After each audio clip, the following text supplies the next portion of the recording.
Mr. Speaker. The Copeman Health Centre operates 3 private clinics in Alberta that charge membership fees for health services.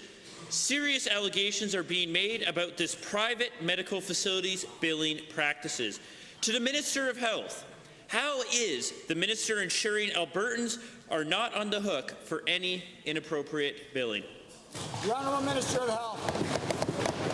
Thank you very much, Mr. Speaker, and to the member for the important question. The allegations being made are very serious, and the business is currently being audited by Alberta Health. If there are any findings that show that the company breached the Canada Health Act, we will act.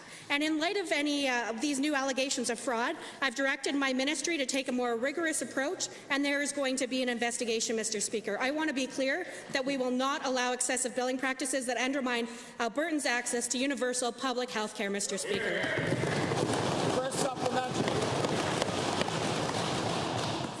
Thank you, Mr. Speaker.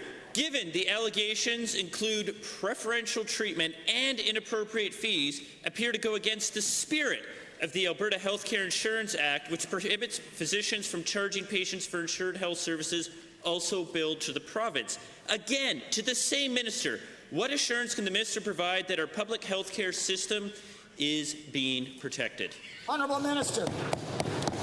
Thank you very much, Mr. Speaker. I am incredibly proud to be part of a government that believes public health care is a fundamental right that we must protect. I understand that we have a responsibility to safeguard our public health system from actions that undermine it, and that the government takes the Canada Health Act seriously, and we will investigate any alleged breaches to that act, Mr. Speaker. You have my word.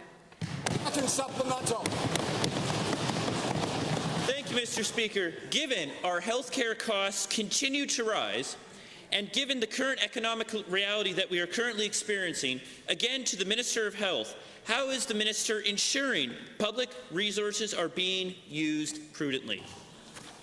Honourable Minister.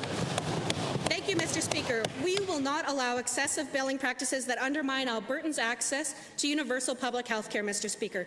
This problem has persisted in Alberta for years, thanks to the former government's inaction, and we know that it can't continue, and that's why we are taking action. And not only does the official opposition want to cut billions from health care, Mr. Speaker, they'd love the idea of Albertans having to pay for it.